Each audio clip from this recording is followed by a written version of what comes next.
get started. Pledge of allegiance. I pledge allegiance to the flag of the United States of America and to the republic for which it stands, one nation, under God, indivisible, with liberty and justice for all.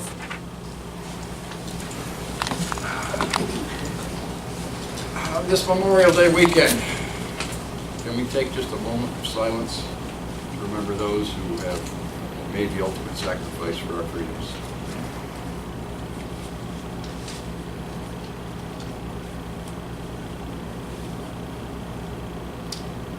Thank you. Please make sure that you sign the guest book so I know where you guys are all from. And welcome, Patriots, to the third general meeting of our group. My name is John DeBruin. I am the founder of the 802 Vermont Alliance Group. Let me introduce some of the group leadership members who are here with us today. We have Keith Stern, who is stepping in as our secretary. Kip and Kathy Vorst will be doing our videography today. And we have Beth Snookums-Gray, who is our treasurer. I love you, Huggy Bear. Yeah, thank you very much. You knew I was going to do that. We also have Malcolm Bliss, who's on our steering committee. Terry Williams, who's on our steering committee. And Mr. Dave Sulia, who is our IT tech for the organization. So he was the one that put together the website for us. Wow. Can we have a short treasurer's report? Yes. Beth? So, I'm having some issues with my bag, so I got the camera set up, and Keith will take care of it for me. So we have had a bunch of donations and merchandise today that I received when I came in. So last night we had about $100 in the account. Now we have well over that. So thank you everybody for your merchandise and for the donations. One lady that donated very nicely is not here today. My daughter-in-law has made some beautiful cards. She gave me the prints. I offered to pay her $40 and she doesn't want anything out of it, so thank you to Chelsea Gray for that.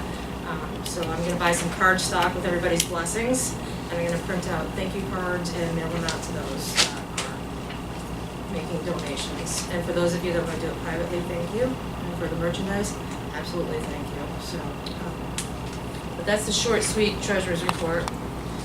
And I'm still trying to find a place with Rob Mazza to try for June 23rd or July 7th meeting.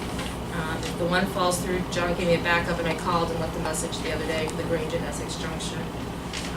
But if anybody has any ideas of who I can contact where it's not $250 for 3 hours, that's really above our budget. If anybody has any ideas up in that Essex area, Burlington area, that would be fantastic. And we do need power and Wi-Fi. Yes, See me sir. afterwards. I have a question. Can you message me? I'm gonna scoot home because Sure. I'm gonna go take drugs and fix my back. I'll tell John about it. Okay, All right, absolutely. sounds good, Terry. Thank you. So that's about it for our treasury's report. Once I get everything done, I'll logged in this weekend. I will let everybody know where we are at after police checks and any merchandise you might send today. Sounds good. Alrighty? Great day, everybody. Take care. Thanks, Beth. Thank you. She's gonna leave me here to suffer. I am. My back is killing me and her back is killing her, but she gets to go home, right?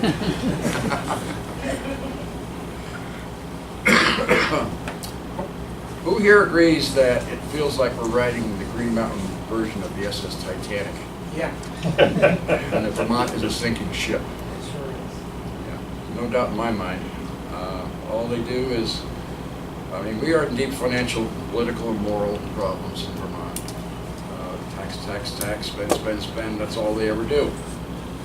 Now, if you as a homeowner, if you run a budget for a family, and you only make $200 a week, you're not about to spend $300 or $400. Especially if you don't have it, but this seems to be the norm for the dome dwellers.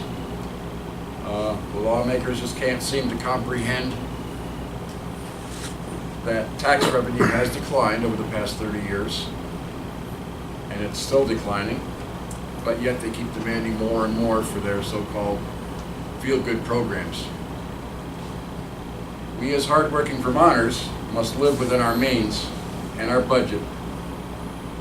Montpelier, on the other hand, continues to grab our dollars out of some imaginary bottomless well. High taxes, huge out-of-control government, unrestricted spending, loss of local school control, unnecessary gun laws, and baby killer bills. Is this what you want for Vermont? It's not why I moved here.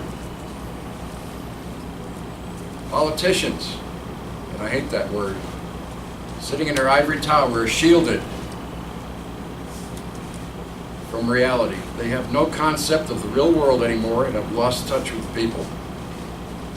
Even a kid knows that by himself he could not support an entire state. It takes many. What this state needs is business, industry, and job growth to stabilize the economy and remove the tax burden from hardworking, overtaxed Vermonters. But apparently our elected officials have lost it. They have no clue. Without business in Vermont, there are no jobs. Without jobs, there is no growth. This is simple economics, but nobody in Montpelier seems to understand this. Without growth, this state will die if they continue on the path that they're going. Progressives have hampered that growth. The state currently has a 0.03 negative growth rate. And this happens to be the worst growth rate in the entire United States. And we all kind of figure we know why. This state is well on its way to going under if the current trend continues. One of the major things we are pushing is the repeal of Act 250 in order for Vermont to grow. That Act 250 needs to go. We need to look at each item of the original Act 250 plan of 1970 and come up with sensible alternatives. Since most of the items like ecology, wildlife, land preservation had already been covered by pre-existing laws, it should be easy to find a solution to dump 250.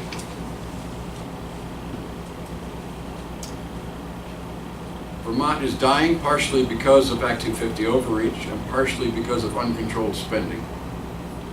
Not only are we fighting the 1980s update, which I must show you,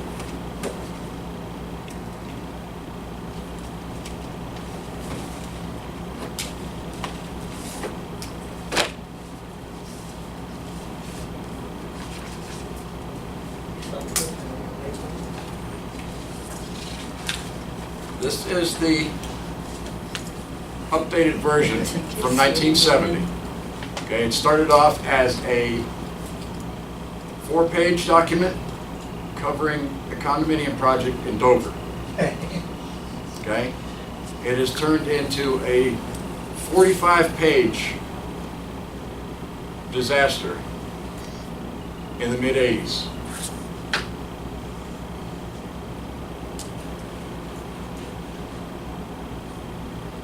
We are also fighting the current project called Act 250, the next 50 years. This is Act 250, the next 50 years. 86 pages of amendments. Luckily, it was not voted on this year because they ran out of time. But I guarantee you, next session, it will be voted on. The bad part about this revision is that eliminates a lot of the grandfather clauses covering farms, quarries, lumber industry, and even going as far as removing your personal private property rights. If they succeed, This state will have full control over every acre in Vermont, whether you own it or not.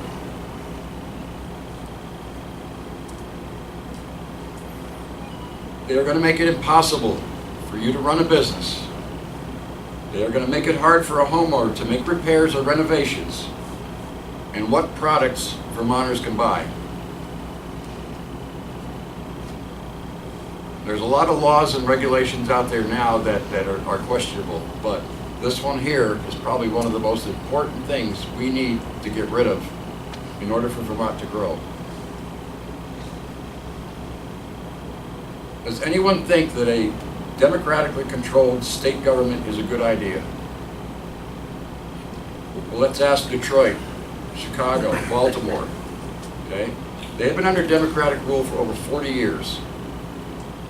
And they are, excuse my French, shitholes of poverty and decay. Vermont is fast becoming a barren wasteland, just like the cities I mentioned. We have lost our checks and balances of having two parties, when the Democrats are in full control, and they pretty much have been since 1993. Look around at Rutland, Bennington, Springfield, or even White River Junction, Brattleboro, any medium-sized town in Vermont. We have abandoned factory buildings, row after row of empty stores, vacant homes, and it seems like every fifth home has a for sale sign on it. This is what happens when Vermont legislators decide that tourism should be the #1 industry in this state. And we all know what happened in the mid-90s, early 2000s. The bottom dropped out of the tourist industry. So how much longer are we going to accept this situation? Each and every one of you has been given a gift. The gift of civic responsibility, the gift to vote to make changes. Don't waste this precious gift because it may just be lost later. Agenda 21, United Nations. Think about it. Your personal freedoms and your personal rights will be taken away. And this is exactly what the Vermont legislator is following, Agenda 21. Make no mistake about it.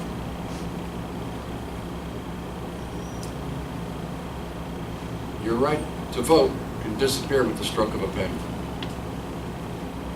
Now, I am not a native Vermonter, nor am I American born. I came to Vermont 35 years ago for the freedoms and lifestyles. I've been a naturalized citizen since 1975 and a strong voter ever since. I believe it is the privilege, responsibility, and duty of every citizen to vote. If you know people that don't vote, encourage them. Register them to vote. Bring them to the polls if you have to. And specify that we need their vote. If you as a voter are a single issue person, okay, you're in favor of gun rights, civil rights, small government, or whatever, you will ultimately vote for a single issue candidate. You vote that way because your candidate thinks that way. You don't really care if that candidate is pro-abortion. You don't care to see that he or she wants total control over education. You could care less that he or she will vote for every single tax increase. You don't care if they want to take away your constitutional rights or bankrupt your business. You disregard all those other issues because you care about protecting some obscure alpine flower, and your candidate believes in that too, so you will vote for him. This is what I call tunnel vision voting. Okay, it's a dangerous practice. I can compare it to voting the party line, identical, or bullet voting, where you only vote for one candidate and leave everything else blank. Being a single issue voter does not make you a conservative. It just makes you a single issue voter. And you are not looking at the entire picture. This practice could lead to the further downfall of Vermont. We as a group don't care if you are a Republican, Independent, Libertarian, Democrat, or whatever. These are just labels. What you stand for will make you a good candidate to be elected, to serve the people. I personally don't feel that there has been a good Vermont governor since Richard Snelling back in 1985. Far too many politicians have been drinking from the progressive Kool-Aid to be effective leaders. And I was proven right in early 2018 when Governor Scott became concerned about a single person plotting to shoot up Fairhaven High School. His concern made him sign 3 anti-gun bills on April 11th. Instead, he should have signed laws on school safety to protect our kids. He reacted in a typical Democratic fashion. Blamed the tool instead of the person. Now we have the first ever gun laws in Vermont history restricting law-abiding citizens because criminals don't care about laws. Since his re-election, his hands have been tied due to bullet voting. His office has lost all power, and he has very little support to veto any bill that they put on his desk.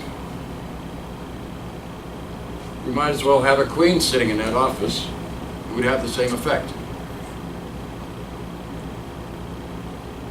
In 2018, 40,000 Vermonters not voting caused this lopsided government we have today. Now, I'd like to take a little break from and retrieve some of my oxygen and introduce some of our guest speakers. Mr. John Flanders, come on up and speak your mind, sir. All right, so I have a little recorder, the better half there wants me to set up to. I'll make a little room for you.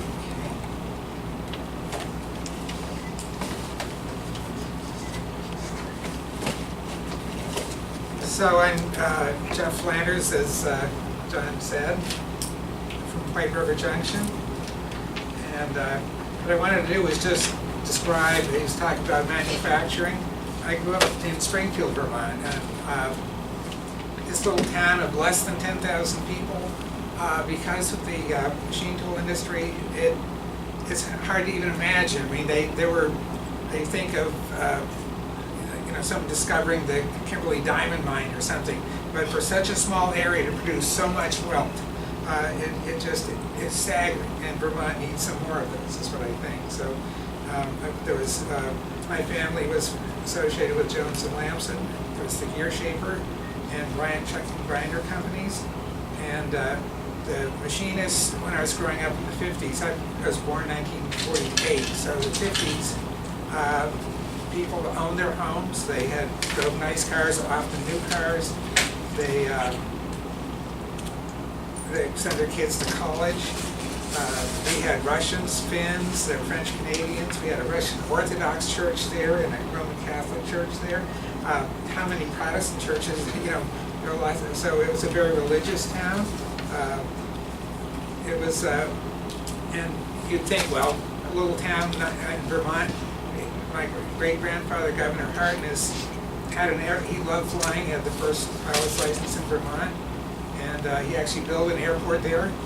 And so each of the shops had their own private airplane, a twin-engine, passenger plane that they, and then there was another entrepreneur, Bucher Airways, I almost remember his first name there, that flew people out of the who, because of my family association, I got to ride on the J&L plane, I'm sure, and my grandmother did. But anyway, so my great-grandfather, Governor Harkness, was also interested in optics, and he built a machine that could compare screw threads. But he also built an indoor telescope so that he could see the stars in the winter. And a friend of his, Russell Porter, designed the mount for the 200-inch telescope at Mount Pelham. This, I don't know how much that piece of glass weighs. It's 200 inches across, and it's a honeycomb. But to have that move without distorting it all from the change in position.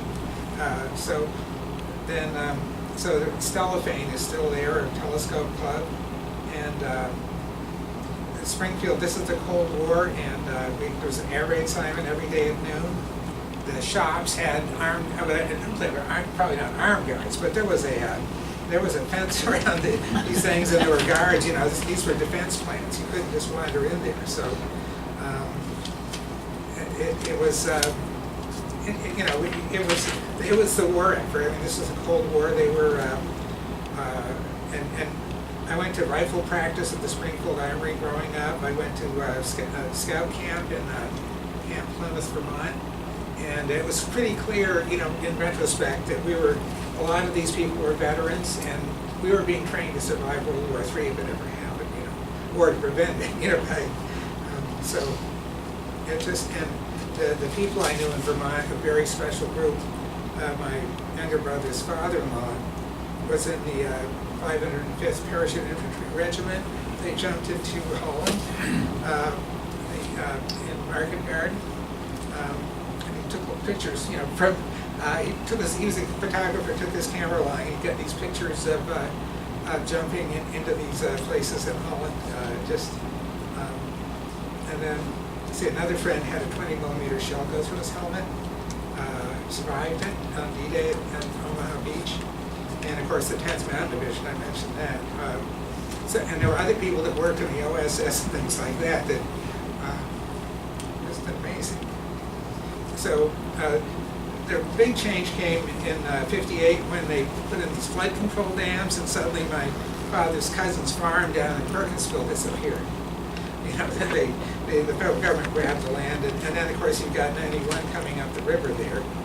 And it's really interesting. My grandfather was Senator Ralph Edward Flanders, and he was a good friend of Ned French, who ran the Boston Main Railway. And my grandfather was on the board, and Ned French came over and ran J&L. He went from Boston and Maine to head of Jones and Lamson, and so I don't know business-wise why that tie would be there, but when we talk about tangible wealth, you could see the steel coming into town, and then these crates that are wrapped in canvas going out, and so this steel that is. We were selling scrap steel to Japan before the war to make shells out of it, my father said. But anyways, on the way, when you see these machines, these are world famous machines. Springfield was on the Soviet bombing target. This is a target list. This was the amount of wealth that those.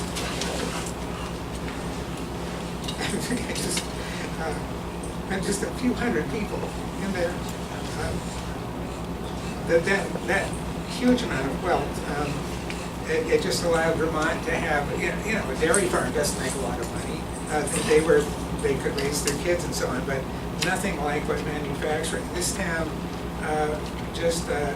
it propelled my great-grandfather to the governorship, my grandfather to the U.S. Senate, and so it just, that kind of wealth that only manufacturing can.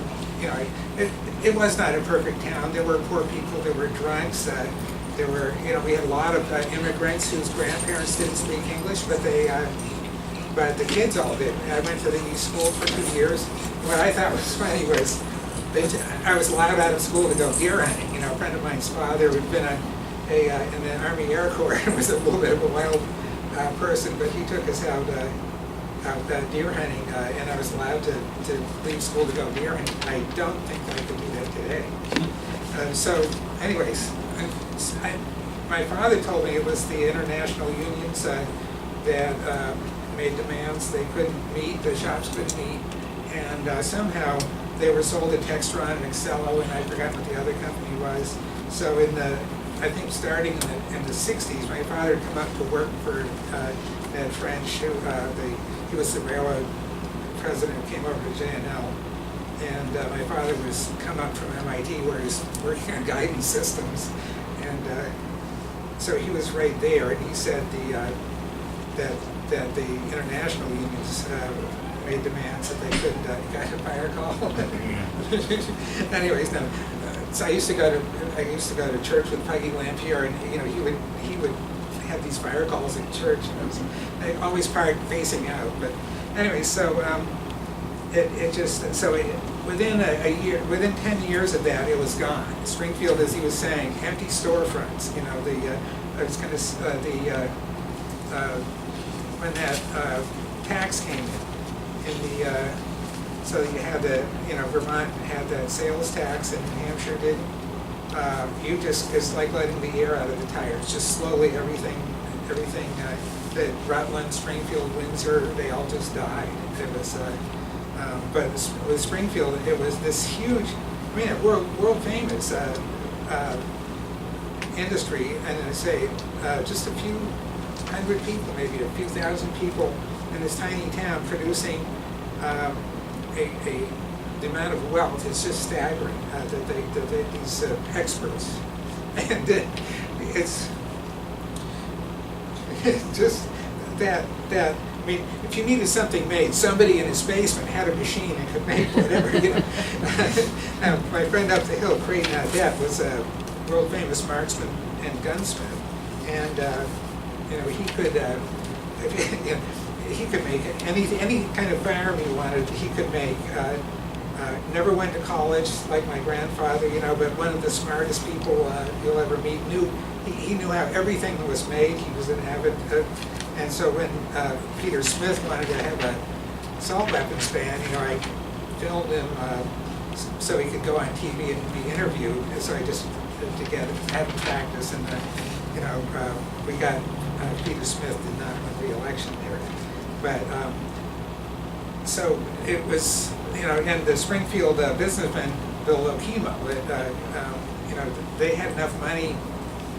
The taxes now are such that you couldn't do that and have 250. But back in those days, they were making good money, and so they decided to have a ski area, and they did. And there were ski areas all over the place. I could give you a list of ones that have closed, but Act 250 just gradually wiped out the local ski areas, so that they're all owned by four big international, I don't know if they're international, but they're certainly national companies that own Vale and places like that. So the local businessmen opening a ski area, that's gone. And then one of the things I inherited a book from my grandfather on the geology of Vermont, and so I got interested in gold. It was a gold rush back up in Plymouth, and just before the Civil War, when people came back from California, and so I spent thousands of dollars on dredging equipment. They let us do it 1 year, and then after that they banned it in the parks, and then the $100 fee, and then banned dredging altogether in Vermont. So, all that investment, it was well worth it because I learned a lot. That's a very hard work, but I learned a lot. And then some years ago, my father passed away, and I started playing blues guitar up in the mountains.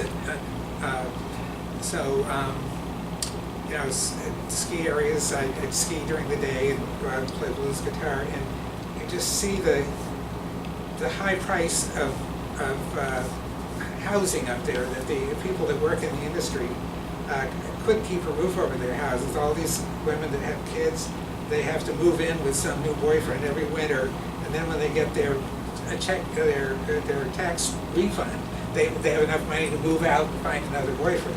It just because Act 250, you can't build any new housing, and of course the people from out of state have a lot more money and then you have the Governor Dean Howard Dean, take I gave up drinking in protest of the assault weapons ban. I said, I'm not gonna pay the government any more tax money, and I gave up drinking. Good move, because Howard Dean, they brought the legal limit down to like, what is it, .05 or something, and all these people lost their driver's licenses, just kids, Vermonters who have a few beers. Next thing you know, they've lost their driver's license.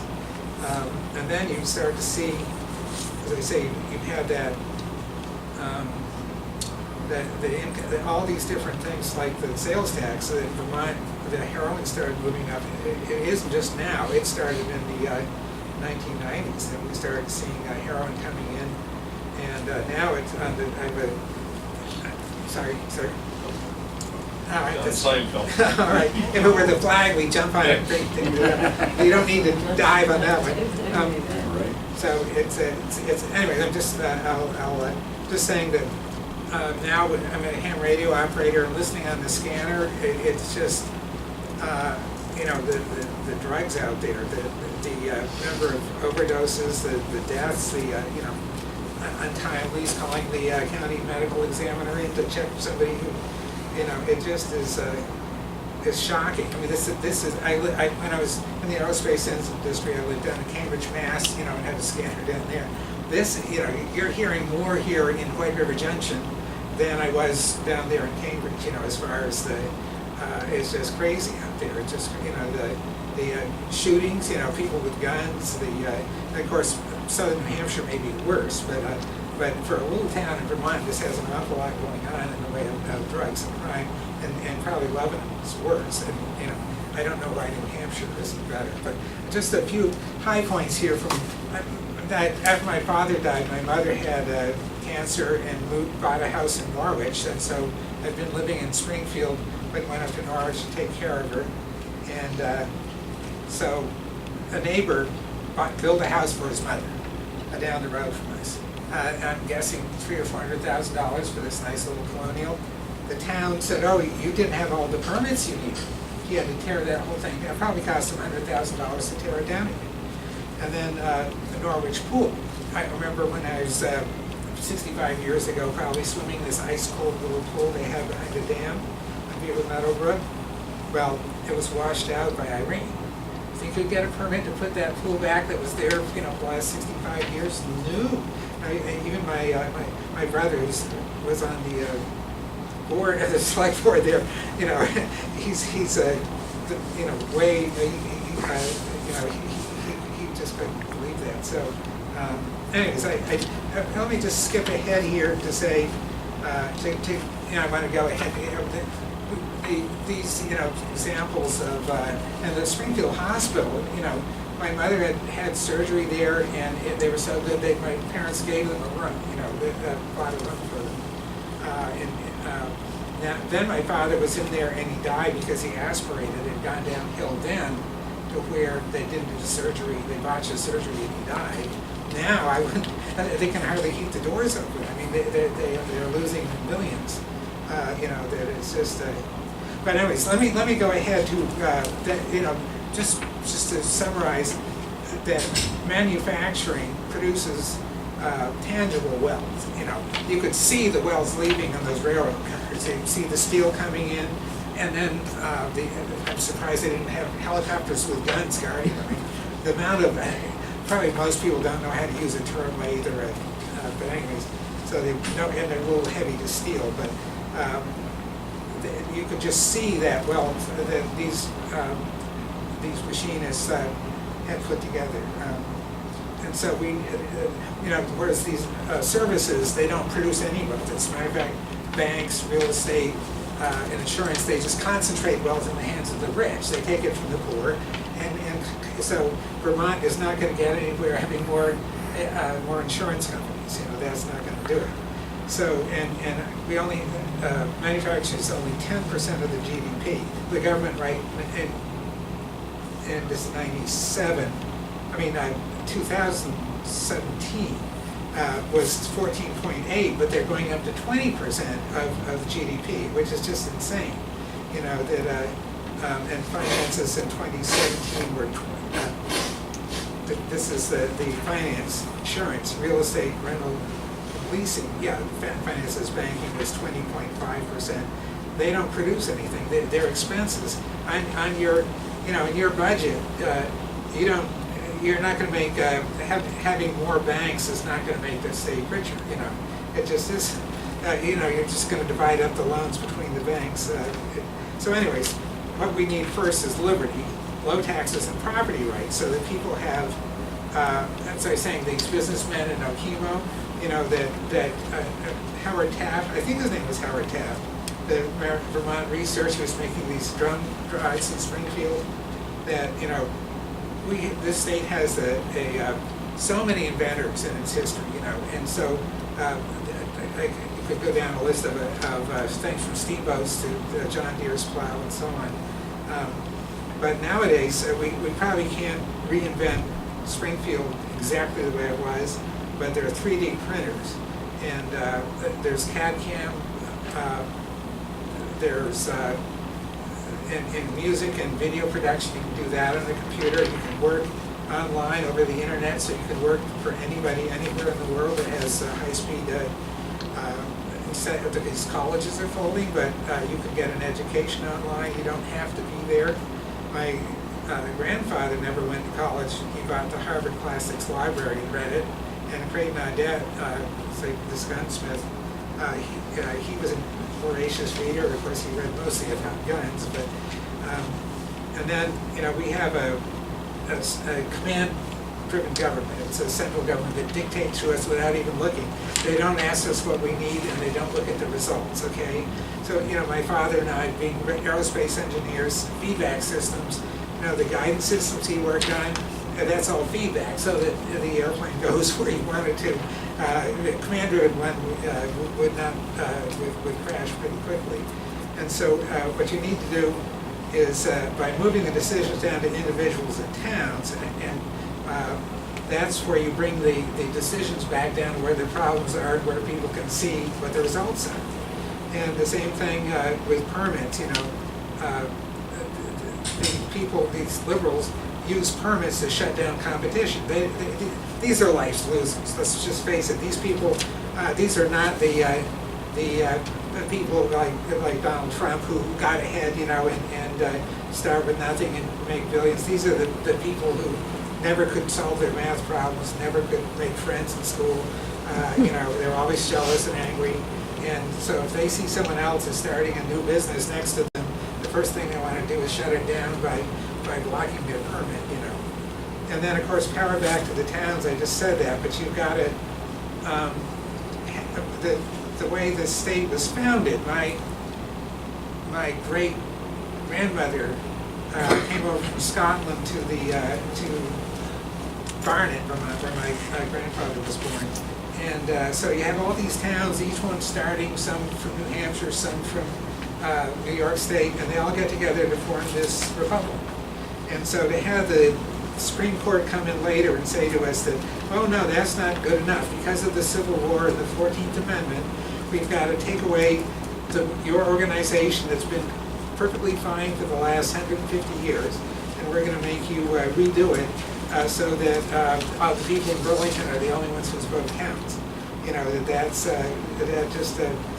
It gets my Irish up. Anyway, so and green industry. So we need to look into pyrolysis. Pyrolysis, it's heating plastics and rubber, hydrocarbon materials in an oxygen-free environment and making fuels out of them. So there's all these, banning straws and plastic bags. Well, that's valuable stuff. You can make, of course, they don't want to have hydrocarbon fuels, but you can make, we can heat every house in Vermont with that stuff probably at a very low price. And we need not only math and physics, but the kids in school got to get the unions out of there, but teach them to learn how to learn. To do critical thinking, to learn enough about the natural world that you won't fall for this, climate change, malarkey, and CO2 gas being some kind of poison or something, and to learn about our history and the price that people paid.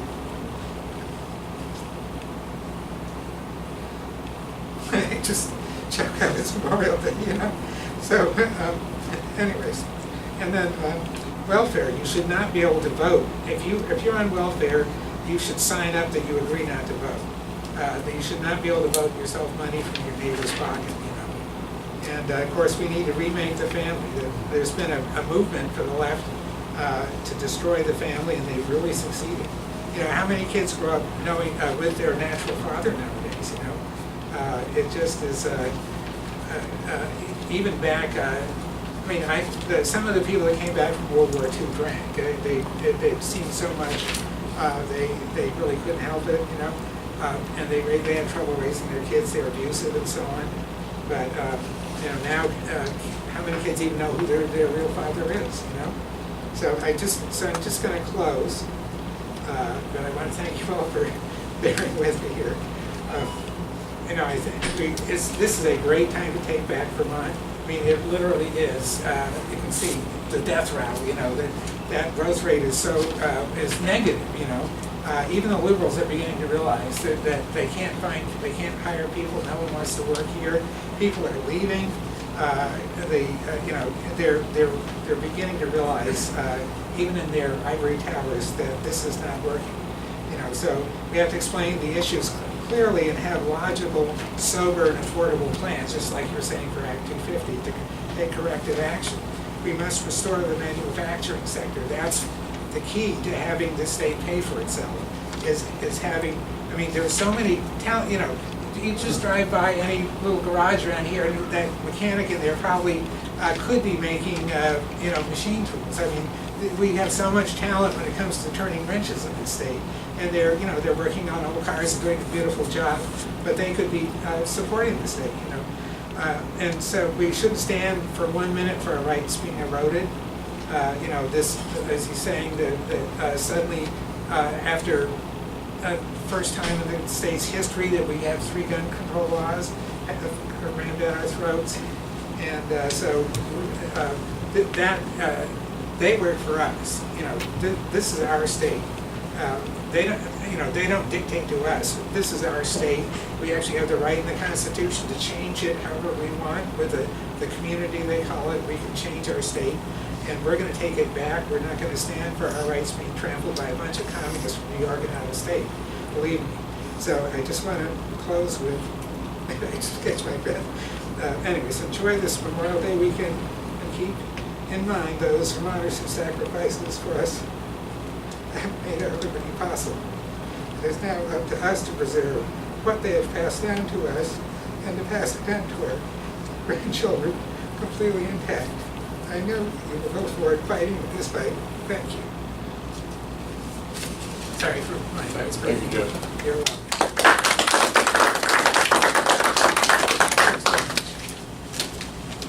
Now, I have a question. This Act 250, the next 50 years, when is that coming up for consideration? Next and year, by perhaps. which group is it coming up for consideration? To whom? I will introduce my next speaker, Dave Sulia. I have to find Beth. Right around the Right. corner, Terry. Okay, I I think don't I'm wanna going interrupt. to take a... Dave Sulia is our Act 250 expert. Because, you know, my name is, I don't look like I'm from here, I'm probably not. I'm probably from Mars or somewhere. But I was a military officer, nearly 15 years active and 8 years in the reserve. I met this young man when we were both younger, and I had been selected after my first year as a physics student to work at MIT Lincoln Lab. Met this young man there, working in the group that had just launched these 2 communication satellites. But the long and short of it, as years went by, I remember when I was working at nuclear agencies, because I was a scientist. My subspecialty was space systems. But I remember working, and we were reading these trade manuals, and there was a comparison in the manual. I was a physics major turned math major, all kinds of science. And we were looking way back, now that's many years now from here, but what is going to happen to our next generation of kids, because our young people are actually our future. If we're going to do anything, we'll have to mobilize those young people. But when I looked at these these trade magazines, it was saying that the kids, if you were to ask kids in America, where does America stand compared to the other nations of the world? And in this one particular study, only 14 countries,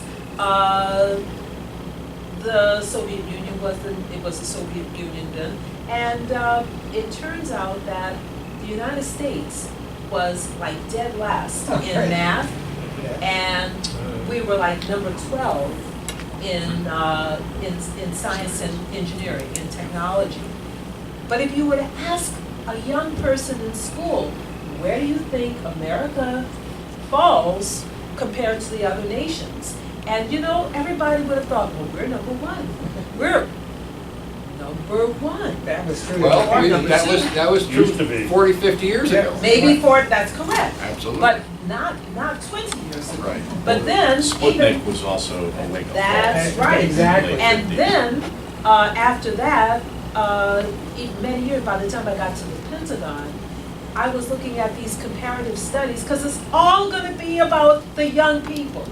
We have to engage their brain. We have to mobilize them. Get the union And out because of you there ask, first. then you look at the comparative studies much broader. And you know, the United States was performing even Spain, the Netherlands. Everybody was way up there in the United States on the standardized scores, was way Well, that- down that there. was actually So we pretty were smart. wondering, what is going to happen to our young people? You know, when I came, unfortunately, our marriage failed us. He's my beloved, but anybody heard of him? We're grandparents. But you want to know something? If you look at, I came up for one reason or another, and I'm looking at our schools, and I wanted to volunteer, or at least to work in the schools. She's a teacher. They so didn't care. Well, I'm an engineer, but you know, I can teach. You can teach. We can all teach something.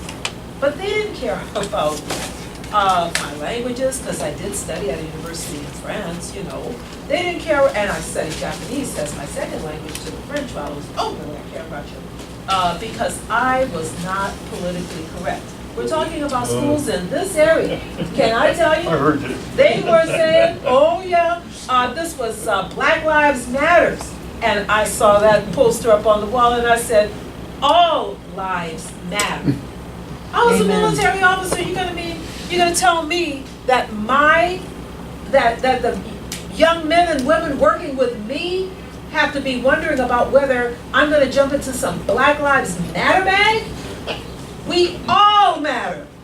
Right. We're human beings. We matter. We're Americans, you know?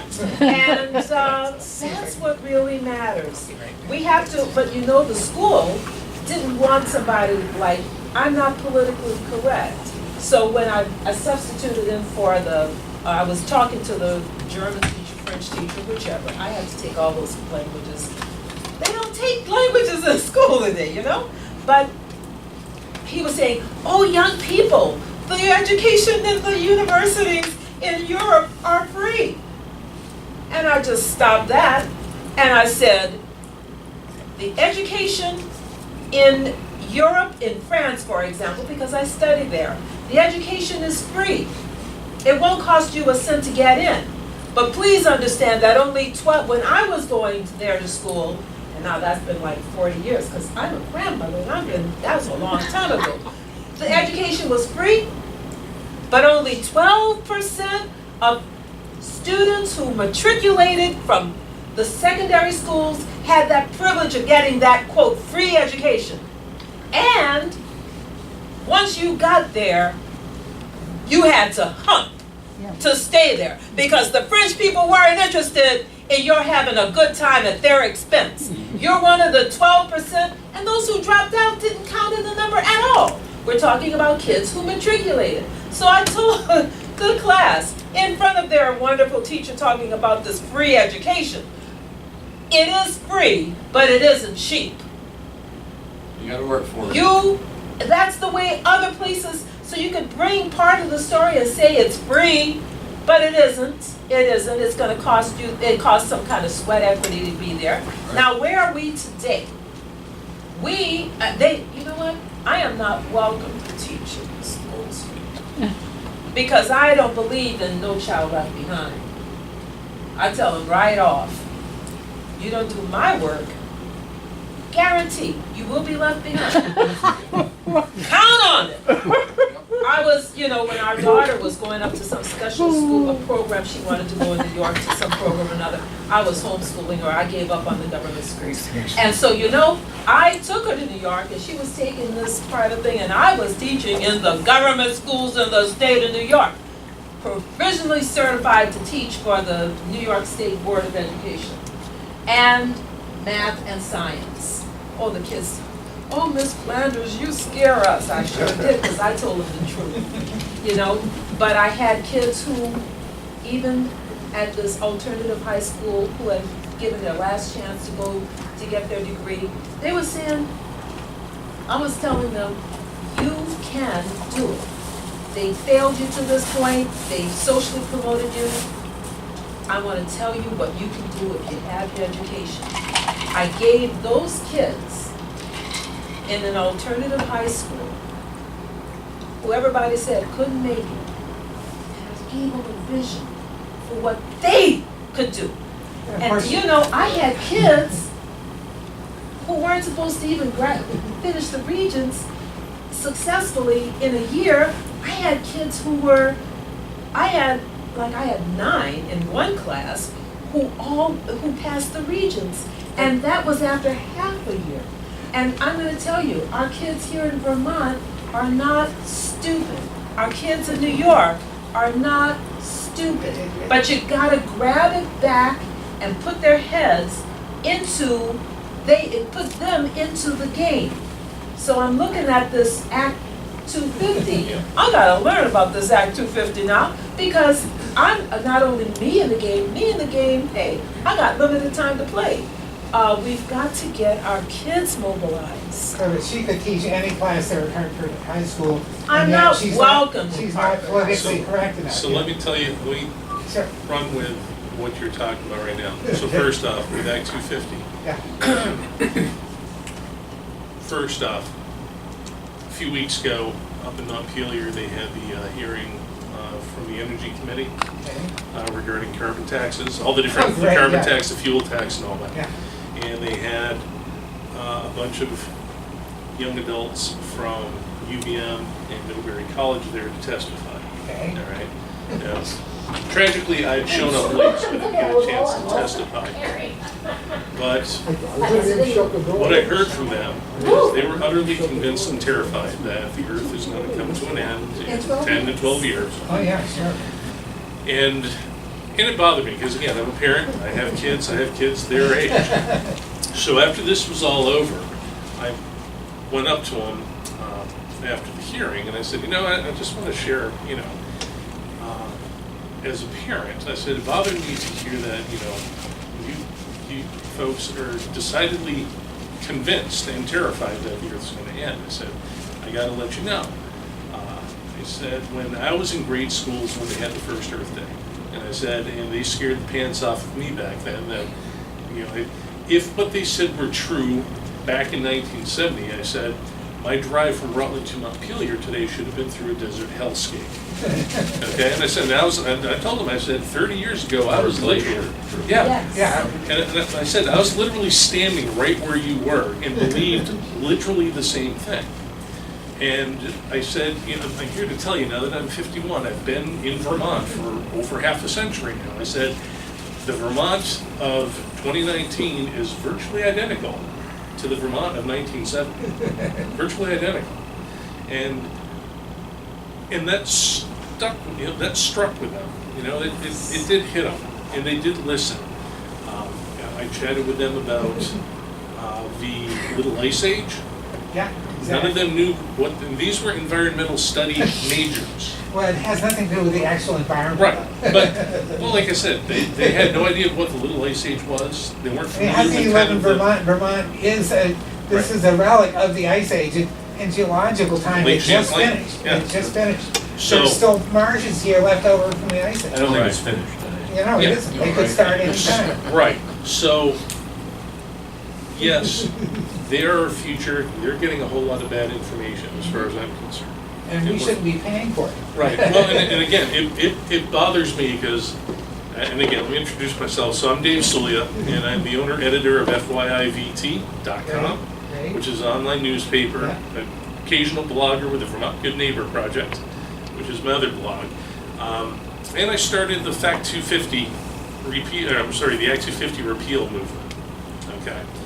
And if anybody's paying attention, if anybody wants to take the notes, it's fact250.com is my website. And that's where phase one is. Act 250 has been the law of the land for 50 years, over 50 years now. Basically, when Act 250 was born is when I was born. So I don't know of Vermont. The thing is, You know? that's. Well, that's the thing. I don't know of Vermont before Act 250. That has been my life. It is a generational thing If now. I can just say, because we had the freedom, we didn't realize what we had. You know, it's only once it's taken away Yeah. that you realize Vermont was You the don't freest miss it till state it's in the gone. Union. Exactly. It was the freest state in the Union. You know, we had all kinds of strange people that had communes, had, you know, down in Putney, there was a commune. And they're the ones in charge. Yeah, they're the ones, no, So I know no Vermont prior to having Act 250. What I do know is I've seen a Vermont that was once a extraordinarily prosperous, wonderful state nosediving horrifically. When I see the concepts of, I call Act 250 2.0, and we missed that, it just missed cutoff this session. Okay, so it wasn't brought up for discussion in Montpelier this last session. This coming session, it's coming. Okay? Act 250, as it stands over the last 50 years, has all but destroyed the state of Vermont economically. What they're proposing in Act 250 is, here, let me read you what the state says, okay, because I get a kick out of it. So what is Act 250? And this is on my website. This is the new one, or the? That's the existing, the world we live in right now. Act 250 is Vermont's land use and development law enacted in 1970 at a time when Vermont was undergoing significant development pressure. The law provides a public quasi-judicial process for reviewing and managing the environmental, social, and fiscal consequences of major subdivisions and developments in Vermont. It assures that larger developments complement Vermont's unique landscape, economy, and community needs.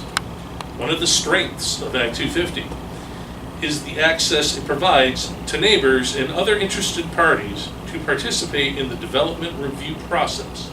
Applicants, that is, potential business owners, often work with neighbors, municipalities, state agencies, and other interested groups to address concerns raised by a proposed development, resolving issues and mitigating impacts before a permit application is filed, even filed, they say. All right? Baksheesh, it's called. You have to pay Right. up So front. that is what, in short, what Act 250 is. All right. Now I'm going to cut to the end of this, and you can see this even on the state website. Like I said, you can go to fact250.com. It's there under what is Act 250. This is directly from the state's website. Again, I don't want to edit and change their words. Now, what difference? The difference Act 250 has made for Vermont. Now, this is the state of Vermont saying this. The effects of Act 250 are most clear when one compares Vermont's pristine landscape with most other states. Protecting Vermont's environmental integrity and the strength of our communities benefits everyone, forming a strong basis for both our economy and our quality of life. The Act 250 process balances environmental and community concerns, a tall order which at times can be complex. Developers, engineers, and consultants best navigate the Act 250 process by planning their project from the earliest stages with the 10 criteria in mind. We'll cover the criteria in a minute.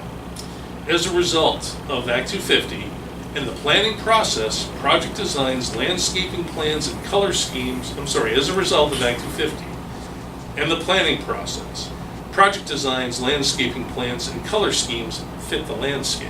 Oh. Act 250 has helped Vermont retain its unsurpassed scenic qualities while undergoing the substantial growth of the last 5 decades.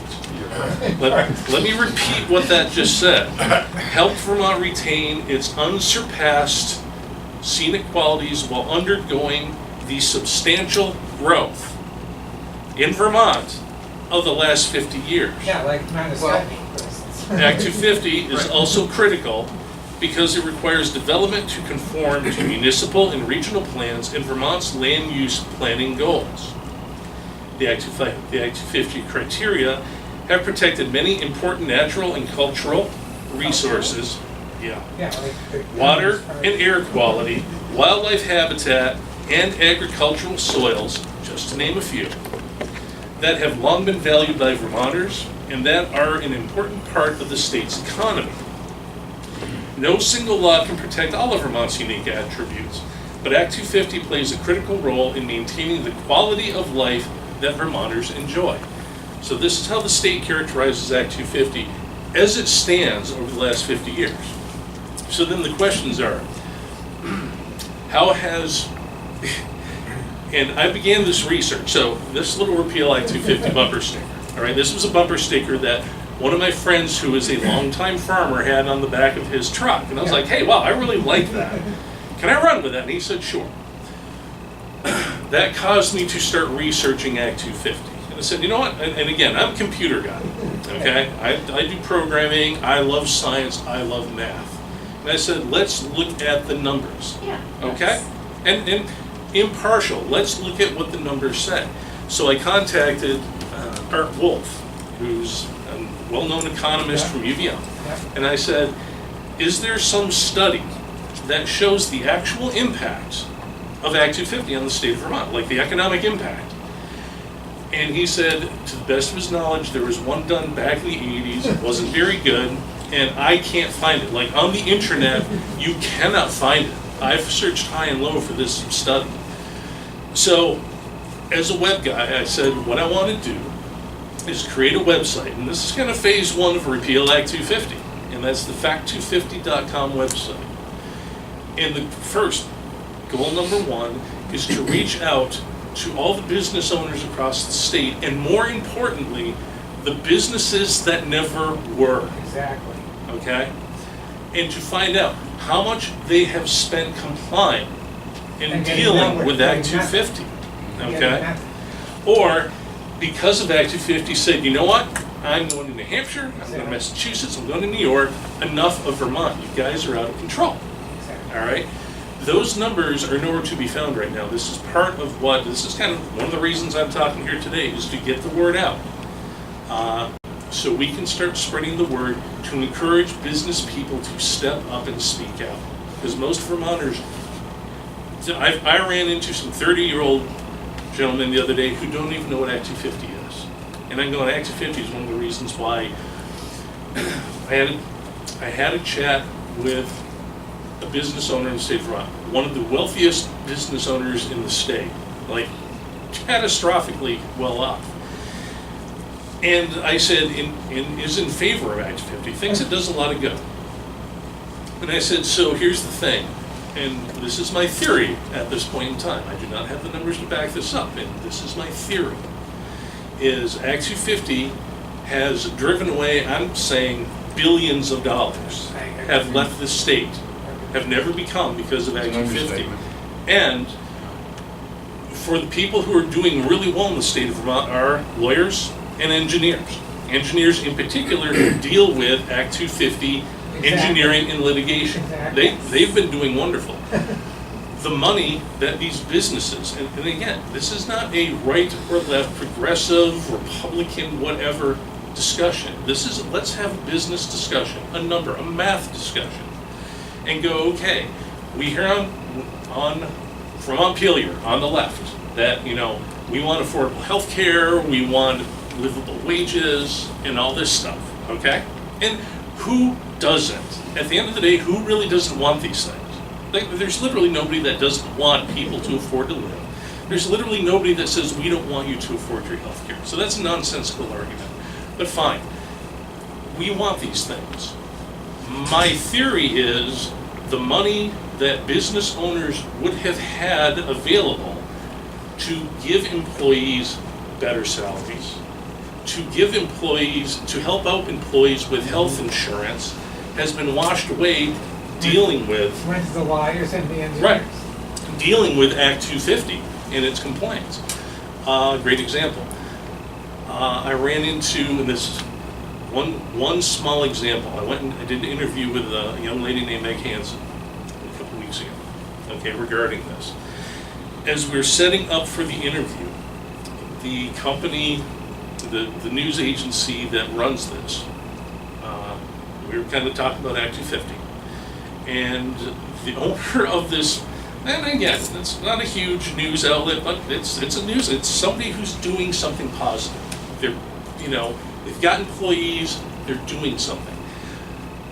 This gentleman wanted to mount a broadcast antenna, I think it was down in Bennington. Yeah. A Scotney, A Scott, Mount Scotney. okay? On Mount Scotty? Yes. Right, and so he could kind of broadcast their station into Vermont. Okay. Oh, you fall off again? So, Let it rest. so he approached the state of Vermont and said, okay, here's all I want to do on top of this mountain, drop an antenna, repeater antenna. They're which is- already a bunch up there. Right. And they said, sure, that's great. All you need to do is to spend and conduct a $10,000 study on the impacts of the antenna on the school kids in Escutney or something like that. And he's going, okay, what on earth does this have to do? And this is a small example. What on earth does this have to do with the environment or whatever? And he said, I got a better idea. I will literally go, 10 miles to the east, and he threw it up in New Hampshire. Okay? I come from Rutland County. I was born and raised in Rutland. I live in Pittsford right now, and I'm an off-grid farmer as well. Okay? I love my environment. I love the Vermont environment. You can actually have a really great environment and still have successful businesses and growth. It Okay? must be just heartbreaking that what Well, happened to Rutland. Well, I'll tell you what. Rutland is Rutland. When I look at coming up here to White River, I'll tell you what, as upsetting as Rutland may be, I can't imagine living in White River and looking across the river. I would go crazy. Go crazy. I had this discussion with a bunch of different people who were pro Act 250. Yeah. Going, oh, but the environment and this and that. And I said, here's the deal. If you look at New Hampshire, which is a beautiful example, it's going, they have growth, they have We prosperity. have cornfields and They- solar panels, they- they have stores. Right. In fact, They have freedom. And they have such a great environment that they have their own TV show on Animal Planet. I mean, seriously, that talks the beauty and the pleasure of working in, playing in the nature of New Hampshire. And I'm going, okay, how is it? And it's a reasonable question. How is it Vermont can have these things, or I'm sorry, New Hampshire can have these things, but Vermont cannot? That somehow there's some magical weird something that we're told that we can't have growth here without destroying the environment. Now, let me go back to the statement from the state of Vermont on Act 250 having healthy environment. All right? As a kid, and some of y'all here may remember acid rain, Yeah. right? Okay? That was a big one. Again, one of the things that scared the pants off of me as a kid. They said, oh my God, acid rain. I'm thinking Oh, battery die. acid, right? It's acidic rain, but fine. Do you hear about that much nowadays? No. Nope. No, you don't. Guess what? We they're still building have. windmills on those places they were worried about as Right. being fragile ecosystems. Right. But you know what? We still have acid rain. You still cannot. When I was a kid, we would go fishing like up at Lake Champlain, or my favorite was Lake Dunmore, and we'd catch a huge amount of perch. I love perch. All right? And we'd have a big fish fry. That was like a normal weekend kind of event, family kind of thing. If you read the Vermont Fish and Game, fishing in particular, guidebook, it now says you need to limit how much fish you eat out of Vermont waters. Okay, well, if Act 250 had helped the environment so much, why is it you now didn't need to be careful? Now, in fairness to Act 250, acid rain and all that pollution comes from across the country, and Vermont's, we're the tail end, receiving end of all the pollution from across the planet, all the winds blow and land right Luckily, here it in mostly Vermont. goes to the south of us. Right. but- But here's some other arguments we're hearing. Water quality. Boy, the waters of Vermont, again, we need to have new stormwater runoff rules. Lake Champlain is destroyed, it's horrible. The rivers, everything we hear now from up here in the environmental activists are, the state is worse than it has ever been. And I'm going, okay, and coincidentally, farming is horrifically on the decline in the state. So let me ask you this question. If farming is doing this, how at the same time is farming pollution doing this? You literally cannot have that. Again, from a math and science perspective, you cannot have these things. We hear that, and again, Act 250, the concept was to protect the scenic vistas of the state of Vermont. And we've been doing this for 50, and mind you, 50 years. We're now hearing that we need to have, what's the word, wildlife corridors. We need to protect the wildlife corridors because they're under threat. Again, if for 50 years, the state of Vermont, every single person in the state has been giving up potential income and financial benefit to save our environment for a half a century, how is it possible that our woodlands are now under attack? That all of a sudden they're somehow endangered? You can't have this same condition happening at the same time. You can't have given up billions of dollars in growth and economic prosperity in the name of saving the environment and show up a half a century later and say that the environment is in trouble.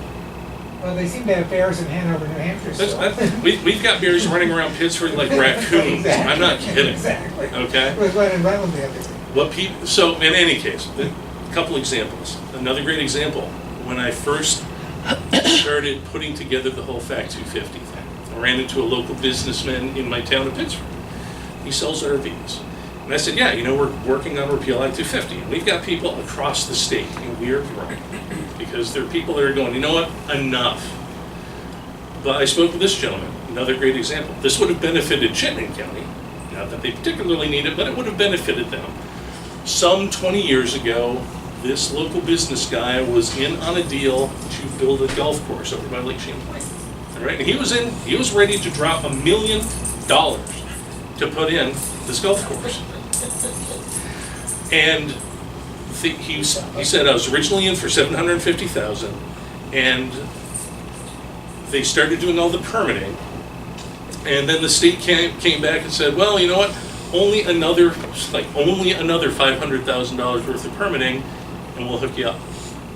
And he said, you know what, we're out, and that golf course never was. So one of the thoughts and concepts behind Act 250, how many people here know what Microsoft is? Okay, Microsoft Windows, okay? So here's a really great question. What if Bill Gates lived in Vermont? What if Bill Gates decided, because of the rules in the state of Vermont of Act 250, that he goes, you know what, I'm just not gonna bother trying, it's not worth it. I don't need the headaches, I don't wanna fight with people, forget it. And Microsoft never became. Think of the consequences across the planet because of Microsoft, okay? I'm sure that's happened. But how do you quantify? Yeah, And that's part of the thing. And I said, that's part, and if anybody who's ever heard of Ayn Rand, who wrote a book called Atlas Shrugged, and there are some movies that came out, 3-part movie on Atlas Shrugged. It's a really interesting movie to watch. The concept of Atlas Shrugged is what happens when government overreach and rules and regulations become so much that the doers of our society finally say, you know what, I quit, I'm done, I'm out. I'm not even gonna bother trying anymore, okay? My argument, and a lot of people are like, oh, that's crazy talk, etc. I'm telling you right now, Vermont is living Atlas Shrugged. We literally have people who said, as a potential small business owner, again, I have a nice little off-grid farm in Pittsburgh, the way the state is run right now, I have no intention nor desire whatsoever to grow it to a point where I will require employees. Forget it.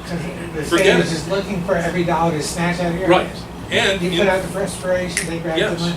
and in the state of Vermont, and again, I challenge anybody, and again, if I am wrong, correct me.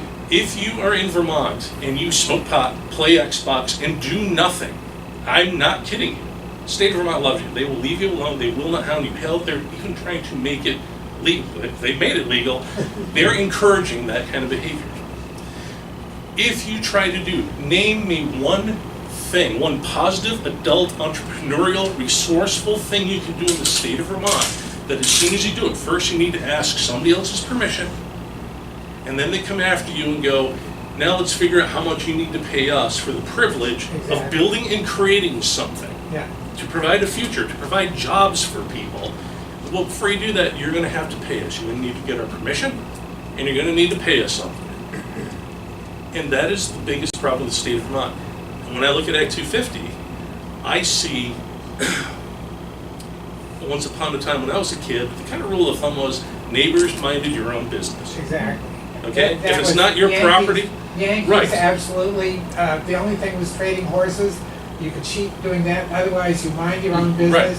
And like just, if somebody, that for at night, you left your door open, do you mind if we close it? Right. I mean, you assume they had a reason. well, and that's part of one of my philosophical beliefs right now is part of Act 250 has eroded that value in our state. Absolutely. Where it used to be, if you want to put a barn up in your yard, I don't get to say, you know what, It's no, your yard. I'm not okay with that, okay? Well, move. Okay, I sit on, along with the other things I do, I'm a member of my local planning commission, and I'm on the regional planning commission for Rutland, okay?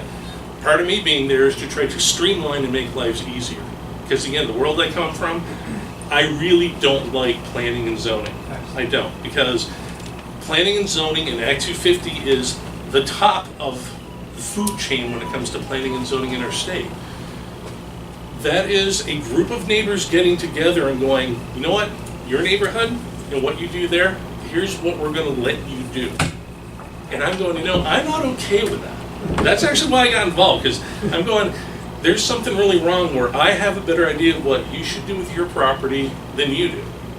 Exactly. That I should know what you're doing in Springfield, where do you live now? I live in White River. White River. I used to live. Again, so I'm in Rutland, Right. and I'm going, you know what?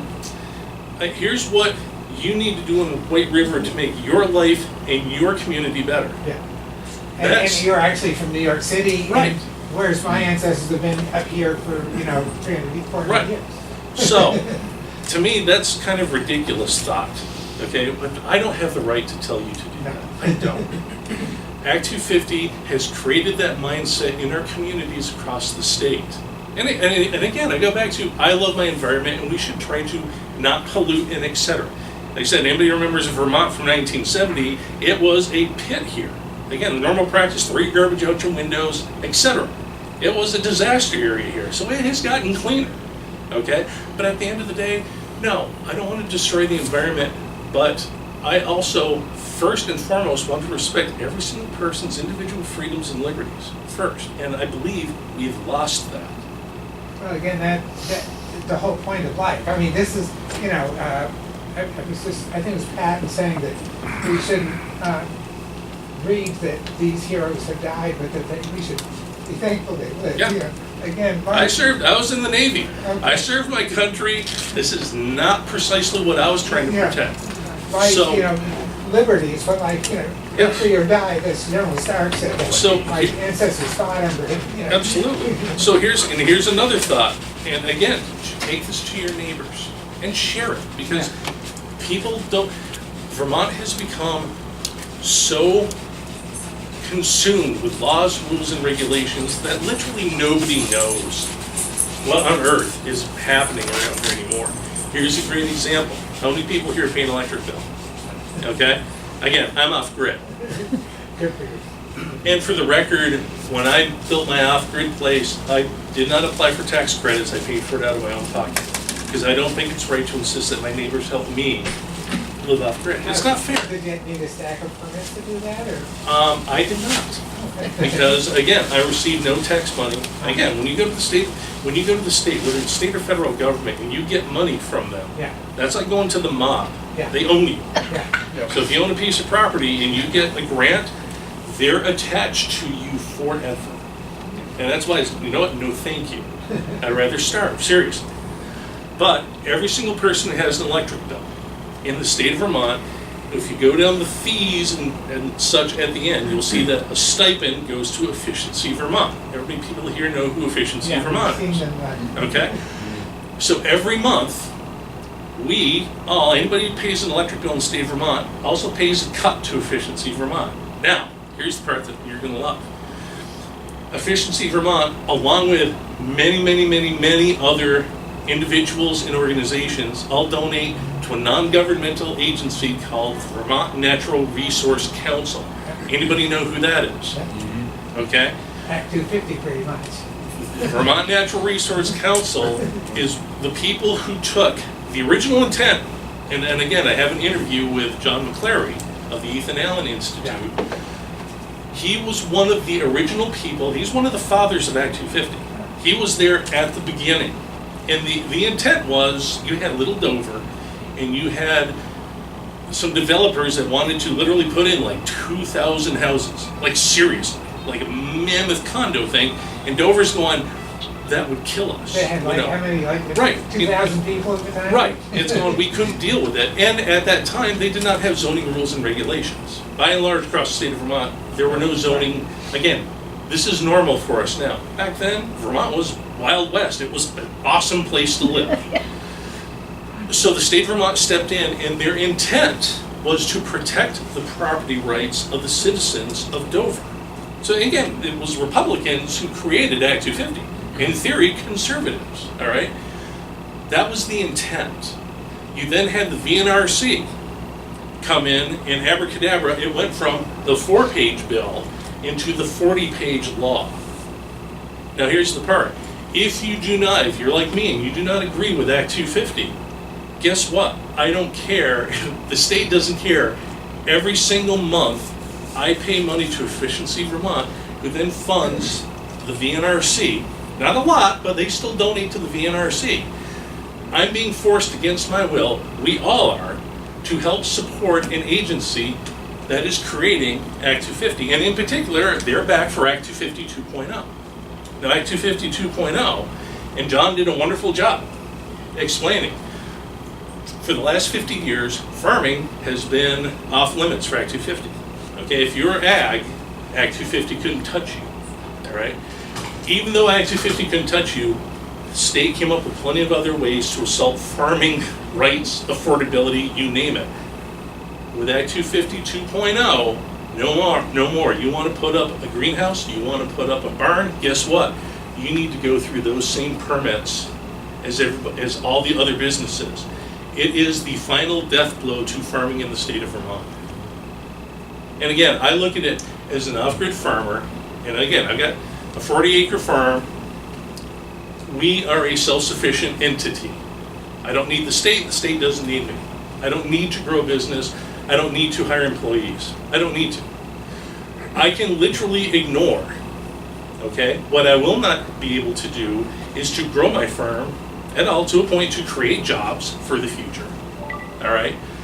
For the farmers that are in existence, what you hear from the state of Vermont is we love small farms. We love them. How many farmers in the room? I know there's at least 2 of us, okay? 3 of us. Well, we raise chickens. Yeah. Well, here's the thing. The picture, the lip service from the state of Vermont is we love small farms. Okay, we love them. The reality is if you want to be an economically successful, viable farm in the state of Vermont, you need to be a mammoth, one-crop entity. You need to become a big farm and focus on one crop, whether it's chickens or hay or corn. You need to be a mono crop farm. You need to become a big farm if you want to succeed. That is the way the laws are actually set up. So they can say whatever they want. The laws on the books prohibit that. Prohibit you from doing that. Act 250 is just one more financial burden. So when we hear about buy local, support your farmers, it's a load of nonsense. And this is what's coming. to go back to the chat I had with those young people outside Montpelier. And I didn't think of saying this at the time, and I wished I had. Okay, because I was a little edgy, because I'm going, okay, there was a whole slew of them, and I didn't want to say something particularly wrong. But what struck me, for everybody, for all the young folks, as you said, they are the future. And I said, okay, here is this whole crew of people who are terrified for the environment, all right? They don't want carbon, no fossil fuels, whatever. The irony is, okay, is that if any of these young potential soon-to-be college graduates graduate from UVM, graduate from Edinburgh College, with their environmental studies stuff, maybe, God forbid, some engineering in there somewhere, that they want to create or build the next generation of batteries, okay? Again, the next John Deere, but for a future renewable energy thing. Guess what? You're not going to be able to do that in the state of Vermont. Okay? You want to solve the problems of the future for pollution, the laws of the state of Vermont prevent that from happening. And that's one of the things that really, it gets me angry. And it's something that in all of the laws and rules and regs say one thing. All our current local representatives, and remember, when we look at government and say it's them, okay, it's not them. That's part of my Vermont Good Neighbor project. It's my philosophy is going, here's the deal. The day you're elected to be a representative, the day you're elected as a senator, the day you're elected governor of Vermont, you're not imparted some special grand knowledge or abilities. You're still Tom or Tammy who live next door. You're my neighbor.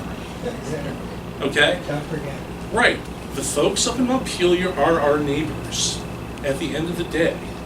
So we have a group of neighbors who are banding together and telling other neighbors what they can and cannot do with their properties, with their freedoms, with their money, with their time.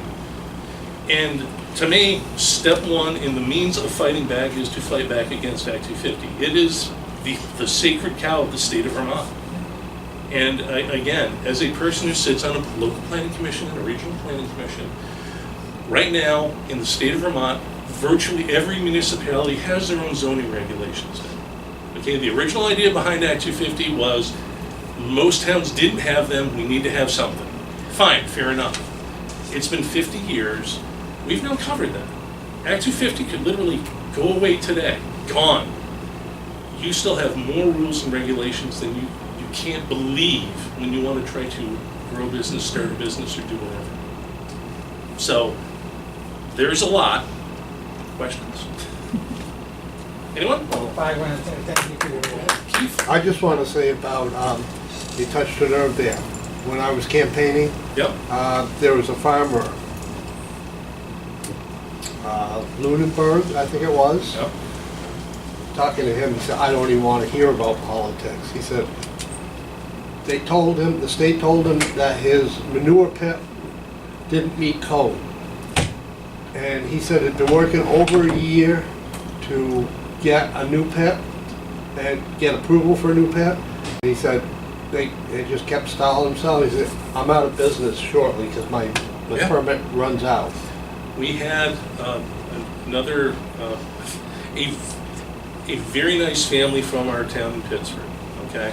They are a hard-working family. The whole, generation, Yeah. all right? There was this old building right on Route 7. It used to be a Tuffy Toys, okay? It was a competitor to Toys R Us, Okay. all right?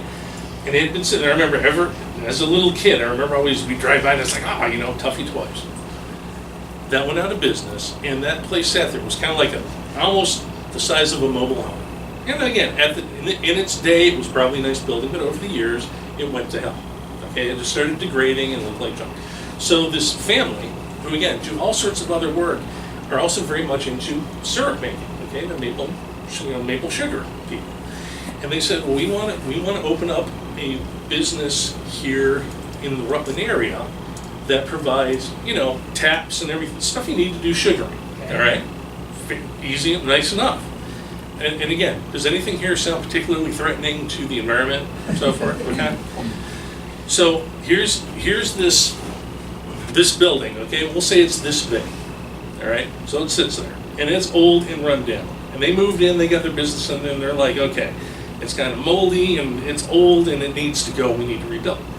And they said, okay, all we want to do is to tear this existing structure down, and we will put up a brand new building in its original footprint, all right? So that not only do you get rid of an eyesore on the side of the road, but you get a whole brand new, again, a really nice new business. Paying taxes too. Right. Now, so happens that these folks also do excavating, and they were helping us as a young starting firm, young relatively speaking, to come in and do some excavating free of charge to help us out, to be neighborly. Okay, really a Vermont thing. Like, we got an excavator, we'll come help. Before they could do that, they had to get this done. Now, how long do you think it took for them to get their permits to take an old, run-down, rotten building, literally, to drop it down and to simply erect a new, crisp, modern building, energy efficient and all that? 5 years? It wasn't 5 years, but it was almost an entire year. Okay. It was an entire sugaring season. Yeah. Now, not only did that almost financially kill them to begin with, but my firm, who was benefiting, we didn't have a lot of money at that point in time, we were waiting on them to come help us because we didn't have the money at the time to hire someone. It put our whole operation off by it put us off by a year and a half. You're not going to read that in reports. Active 50 say they got their permit. That was good. You're right. But the ramifications are they lost almost a year's worth of revenue and then took another business and put that business behind another year and a half because of Act 250. So I just wanted to share that. So thank you very much. And again, tax250.com. Thank you so much. Thank you.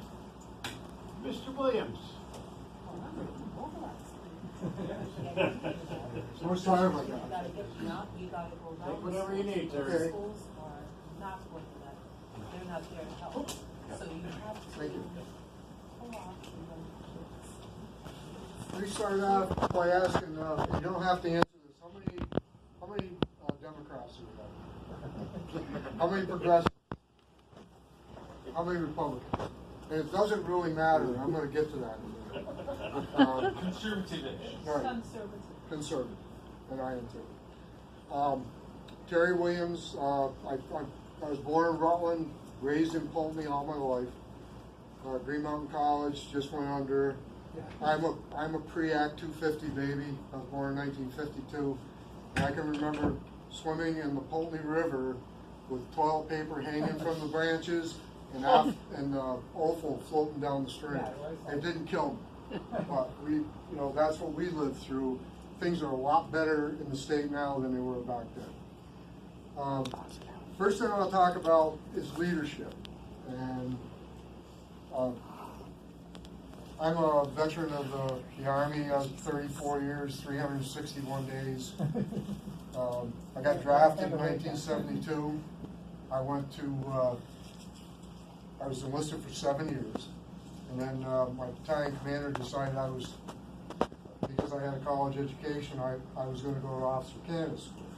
I didn't really want to go, but I did what I was told, and it was probably the best thing that ever happened to me. In 1979, when the Russians invaded Afghanistan, I was at Fort Knox, Kentucky as a young second lieutenant in branched armor. And one of the things that sticks in my mind as far as pertaining to leadership is we had a captain named Matheny, and he was a graduate of, I think, RPI, and he had a psychology, believe it or not. And he started out with, today I'm going to talk about leadership, and I'm going to talk about perception. Perception is reality. He said, I'm only going to say one thing. Everybody in here that parts their hair down the middle smokes pot. And there were a lot of people that parted their hair down the middle and probably had a lot that did smoke pot. But that was the hollow years of the Army of the 70s, after Vietnam. And this individual, the next day he came in and he said, "Now, I'm going to talk again about leadership and perception, and you looked out into the crowd, and every one of them had their hair parted to a different place. Okay, so what we need in this state is we need leaders to step up, and you've got that knack. I like you just kind of set the whole tone for today. A leader is defined, this is Oxford's American Dictionary, a person or thing that leads, one who has principal parts in something and the head of a group, or one whose example is followed. Are you a leader? You never know until you step forward and attempt to lead. You can lead by example. It's not an acquired trait. We need leaders in this movement to take back Vermont, to use Jeffrey's. Although we can't in the Republican Party can't use that model because it's not politically correct. But we need to stop the progressive socialist onslaught. Absolutely. So if you're a leader, please step up, and you'll be surprised how many will follow you. I don't consider myself a leader, although I was in leadership positions through my whole career in the Army. Yesterday, I was at my grandson. I have 3 beautiful children. All chose to stay in Vermont. My 2 sons are both combat veterans in Iraq. I went to Afghanistan as my last tour. And a friend of the family who keeps up on what's going on with me on Facebook, I haven't seen her in about a month, came up to me at my grandson's lacrosse game. She said, "Hey, how are you doing? I haven't seen you in such a long time." And I said, "Well, I'm doing okay. You know, I have my health issues like everybody does, but I'm working my way through them." And she says, "You're not becoming consumed by the process, are you?" I said, "What process is that?" "Well, I know you're involved in politics, and you really, you got some family members that are concerned that you might be getting too much into it." And what I said to her was, somebody has to do it. And if everybody just sits back being politically correct and doesn't step forward, then they're going to continue to take more and more ground from us. She was from Chittenden County too, by the way. So, and I thought she was a progressive. And I actually found out that she's very conservative. Wow. So the moral of the story is that don't be afraid to, conservatives don't want to get into people's business. My father always said, "It's none of your business how I voted." That's why they put curtains on voting booths. Okay?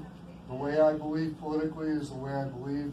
You're not privileged to it if I don't choose to tell you. So don't be afraid to speak out, and you'll be surprised who your friends are and what they are. For the last year, actually, I ran for the state senate in the last election, and I didn't get through the primary. I lost by 5 votes. Wow. So we had a recount because I was entitled to one, and I just figured it's a process. I paid my dues, I should get it, and I lost by 5 votes. So we decided that the reason that Republicans did so poorly in the last election was because we didn't have a plan. The progressives and Democrats knew we didn't have a plan, and they were forging ahead with their plan, which had been in place for 50 years. Right? Back when Bill Ayers was running around blowing up federal bills. Okay? And they were executing. And that plan was Agenda 21, now Agenda 2030.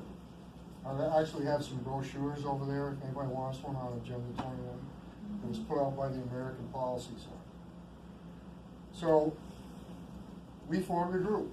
Malcolm Bliss, Dave, myself, Terry Burke, who is the Republican chair of the Rutland County GOP committee, John, and Charlie Pisa, who has been absent because he's had some personal problems. But we call ourselves the Group of 5, the G5. And we came up with a plan. I have some experience in strategic planning. I'm not going to say I'm a strategic planner, but I do have some, I have dabbled in it. Play one on TV. Yep. And it's a good plan. And it was designed to unify fringe groups as one voice and mind, to get people thinking toward what's going on in Vermont, which good and bad. Identify the enemy of our state. Right? A lot of people don't like that word enemy. They want to call it the opposition, whatever you want to call it. But when I learned how to plan, it was you have to identify the enemy Absolutely. and come up with a plan to defeat that enemy, in either figuratively or really. No, driving from the terrain, you gotta put the terrain down. That's right. That's how you train. We had to target them overtly and covertly, Absolutely, which we have. which they have been doing the whole time. Develop a common language to address the issues. Doesn't necessarily have to be politically correct. And we decided that we needed to fill the municipal committees and inform them how to help themselves out of this mess. Because it can't be, we're not going to fix the problems in Vermont from the federal level or the state level. It has to be from the grassroots up. We have to identify and train future legislative leaders, and that's where John comes in, John's organization comes in, and provide funding and training assistance to candidates, so they don't have to worry about the financial burden. So that's part of the plan.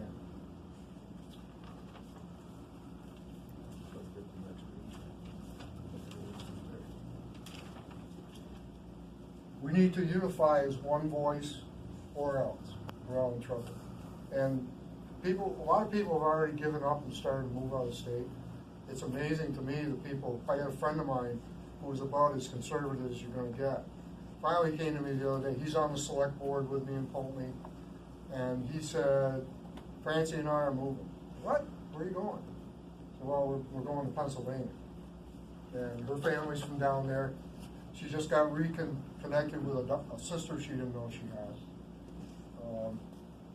And, I think it's time. It's just too difficult to live here on a fixed income, which both of them are.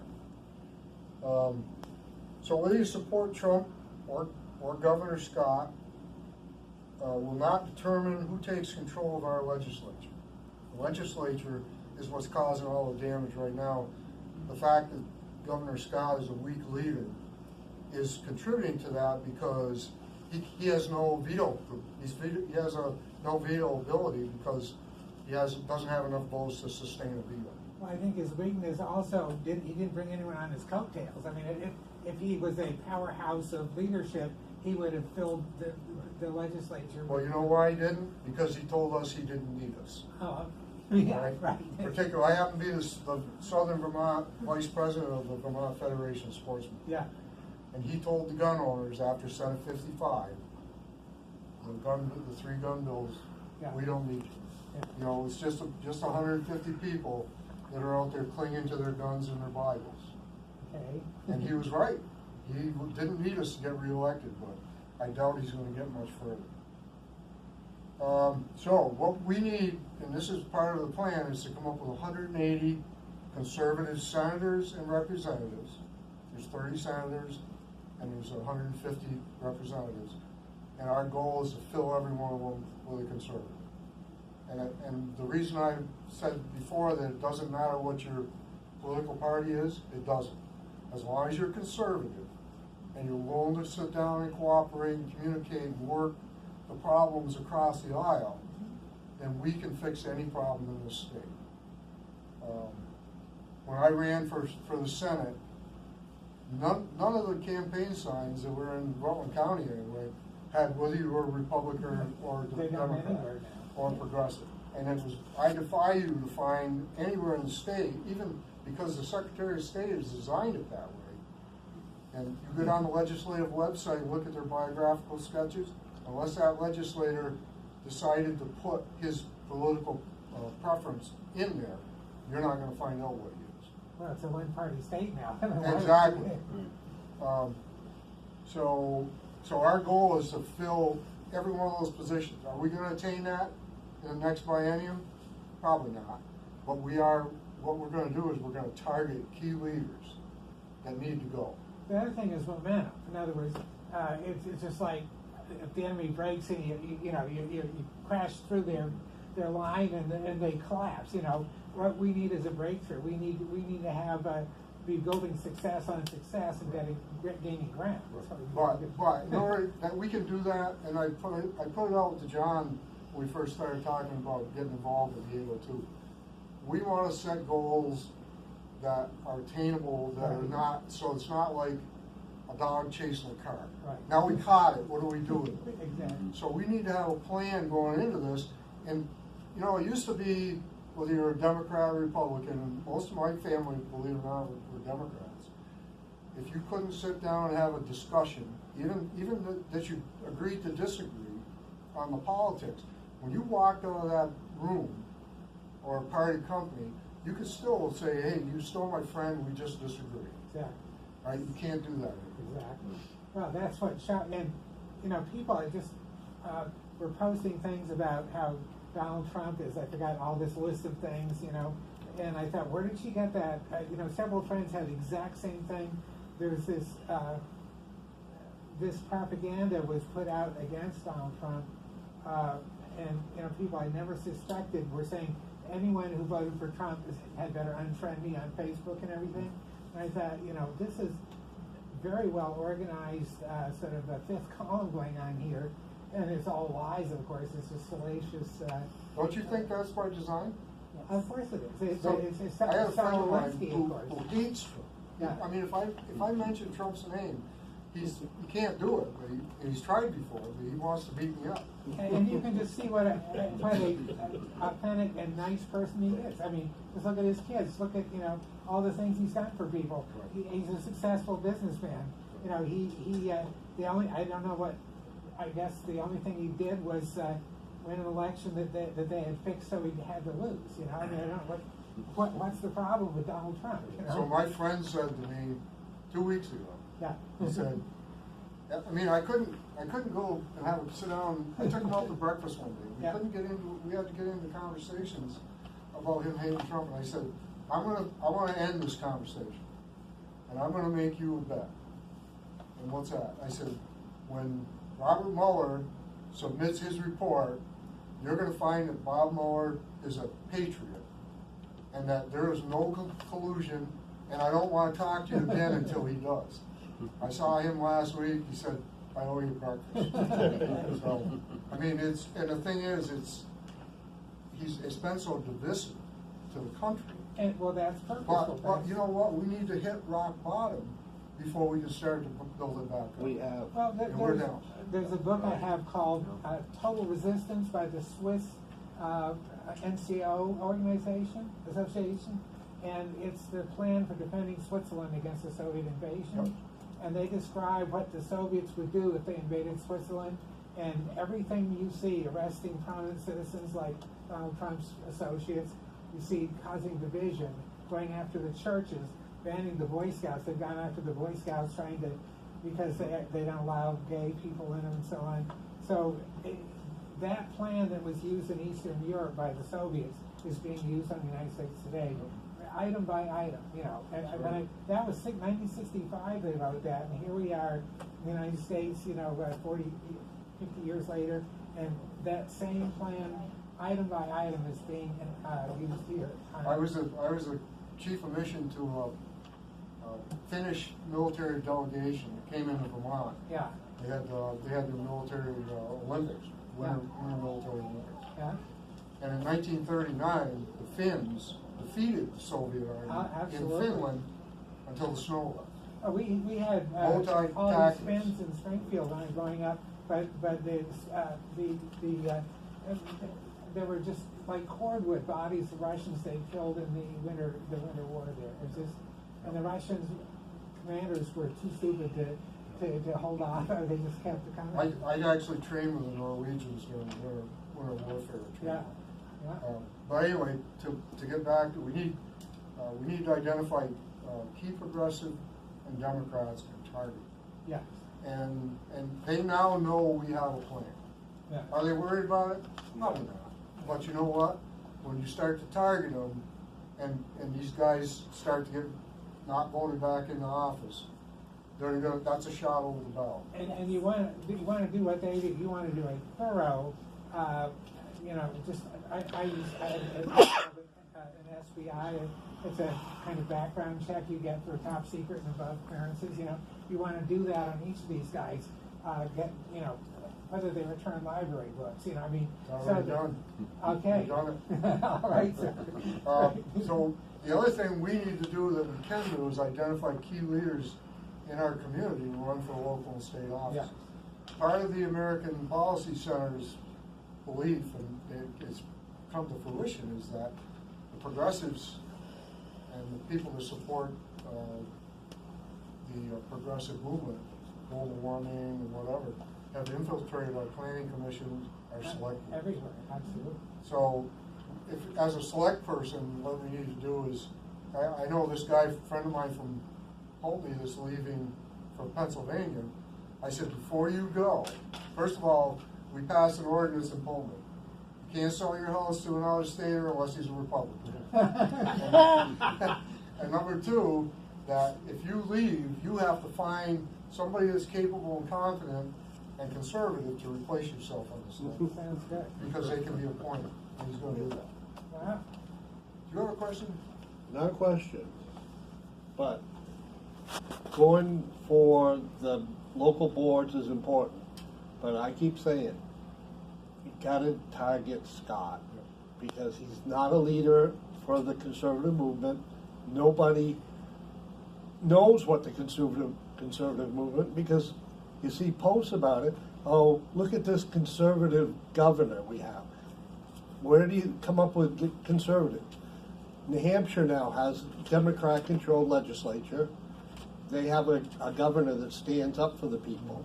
They got, I don't know how conservative he is, but compared to Scott, We have an app. you have nobody at the We have leadership an app, position.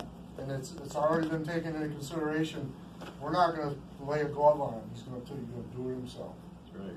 Well, you know, he lied to us about gun control. He's you know. lied repeatedly. And so- I debated him, and he lied in the debates. And Exactly, that's. but the thing is, if you can't get rid of him, you're not going to get any energy on the conservative movement. You're just not going to get it because everybody thinks it's lost.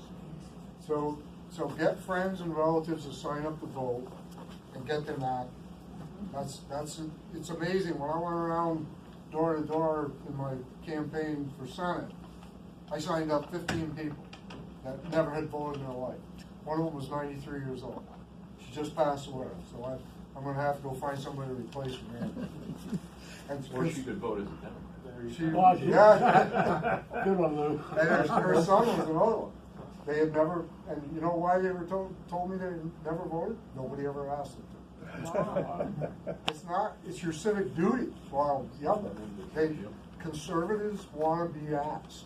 Everybody wants to be a part of a winning team. And we need to be an inclusive organization that welcomes people. And then you'd be surprised how our numbers are going to grow. Other than that, Dave and I met, about 10 years ago at the Rutland Farmers Market. I was an organic farmer. And I was selling vegetables over there, and chickens and pigs and beef I raised for people on a CSA program. And I've got a 35-acre farm that is certified organic by NOFA, Northeast Organic Farm Association. I've got 200 acres of timberland in the town of Tinmouth that I had on current use. And it goes along with what Dave said. I got out of it because they gave me an option back in 2010 to opt out, and it wouldn't cost me a penny. So I did, because basically Act 250 is a lien on your property. If you don't do what they tell you to, they can take your property from you. Huh? Current use, right. So what I ended up doing was, after I got out of it, I had a forestry management plan. I belonged to the Vermont Woodland Association. I've worked with the Audubon Society in making sure that my forest is not fragmented so that the songbirds can do their migration in the fall. I've done everything right. Before I could cut my timber, I had to get an Act 250. Because a lot of it is above 2,500 feet elevation.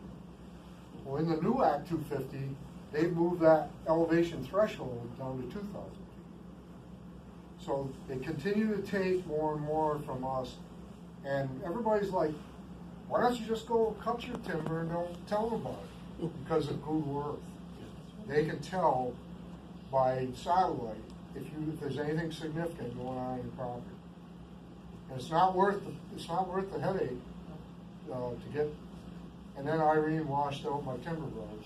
I got 2.5 miles of right of way to get to it. So that's all I got. I have a question, and this is a serious one. Yep. The term "leading from behind," you've obviously have had leadership experience in the military. Is that a real concept? I never understood what that means, and no. Okay. Is it just a political Yes. And term? It's a political term. Okay. And as far as a military plan, you always want to be leading from a position of strength. Because then you pick the terms on where the battlefield is, and you can shape the battlefield to defeat the enemy. Yeah, because the concept of leading from behind to me sounds reactive, Absolutely. not political. Again, as you're saying, the initiative, well, we need to do, is have the initiative, be the ones that are shaping the battlefield and so on. So we kind of generalized the plan. We took some of the offensive wording out of it, and what we did is the Rutland County offered it to Deb Billady, and they even the Rutland County delegation went up to the state GOP chairwoman and briefed her on the plan, and we offered to let her make that plan hers, and she opted not to do that. Again, I just don't even understand that. Nope. So, well, she's in a different position, according to what she told us, was that, I'm at the state level. I primarily have to make sure that the state GOP is in line with the federal GOP. Man, you want to know that's the problem. Because, Yep. here we are Vermont. Right. Look at the person to your right. Look at the person to your left. This is our Vermont. Okay? And all those federal, each of the 50 states, I'm so happy that we're united. But we are 50 states. And you know what? We're a republic. Exactly. That's correct. It's going to have to be good for Vermont. They can't force us. We can tell them the highway, hit the road. And I'm ready to do that. But most of our people are hitting the road. Yeah, right. Rather than stand and fight. All right. Well, we are ready. But you want to know something? You were talking about leading from behind. I never, ever stood up to do. I never asked any of the people who were working. I wouldn't say working for me, working with me to do something they never saw me do it. Whether it meant getting out at 2:00 in the morning to prepare a report. You're out in Guam or somewhere. Well, that's the sign of a good manager. And if you work with the people. And I'm so sorry. Well, I'm a single mother, and it is well, sweetheart, I left my daughter, had to go find something for her too. But I didn't have to say it because everybody knew. Loretta Flanders is out there doing it too. See, She understands. I was enlisted for 7 years, so I knew all the tricks. And believe it or not, I believe, and I've been told a number of times, I have a successful career. But it was primarily because I knew what the soldiers had to go through to get the job done, and I didn't mandate it, and I didn't dictate to them how to do it. I just told them what needed to be done, and then I supervised. And then they see you doing it. They see you doing it. And you have some skin in the game. You got a lot. It's you. You're there. And people will follow you when you make them realize that this is their battle too. This is our Vermont. You You ever go think up about to the getting into States. politics? Y'all ready about this. I got religion on the thing. No,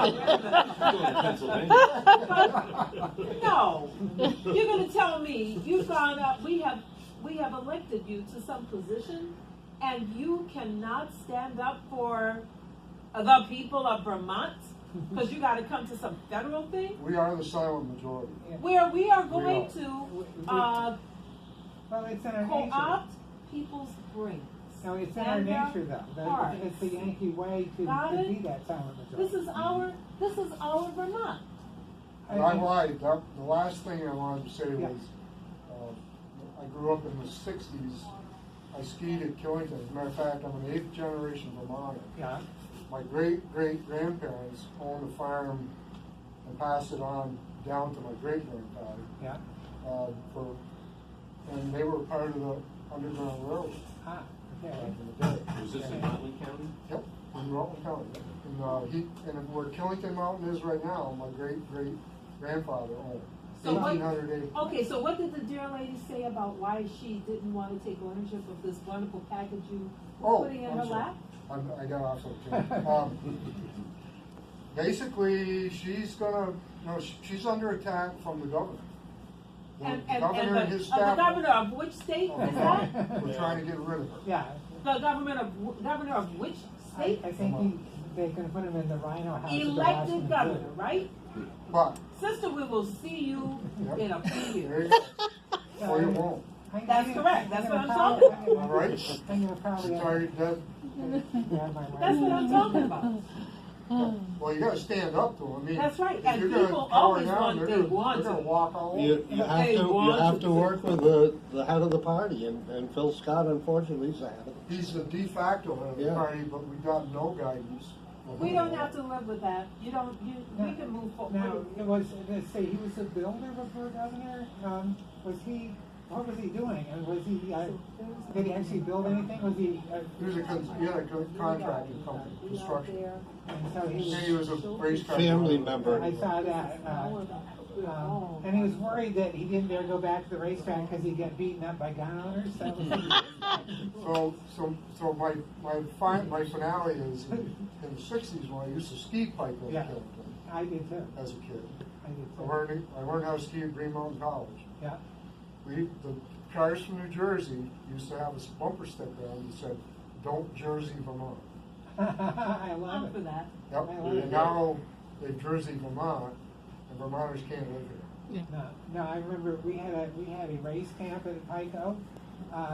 We had one at down in Okemo too, but I actually rode my motorcycle up there, and my friends drove an old 47 Jeep pickup, and I didn't know riding a motorcycle in the winter was a dumb thing. I was a young teenager, ski races, and I made it up with that. But I skied all that. There's just so many areas I skied that are closed now. Scotney being a big example. But I'm sorry. Oh, well, one question regarding 2020. Does it look like Scott is going to Yes. run again? Yeah. Yeah. And there's nobody in the wings in the Republican. Oh, well, let's get it. Well, that's part of our plan. Okay. Yeah. We're gonna find something. But the other But thing nobody is, wants to, because he is the de facto leader of the Republican Party. It's like heresy. yeah, it is. No, I don't think so either. Maybe, well, I don't know, the thing is, just the statistics, like just under 40% of Vermonters are veterans. I think some are women, but a lot of them are men. Is there some kind of way to network there? A lot of them are, I'm doing that, Okay. at least in Rutland County. okay, well, we need to. This SOAR is an organization, a buddy of mine that served in Afghanistan with me, started up in Shelburne. Okay, And he actually started the Vermont chapter of the Wounded Warrior Party.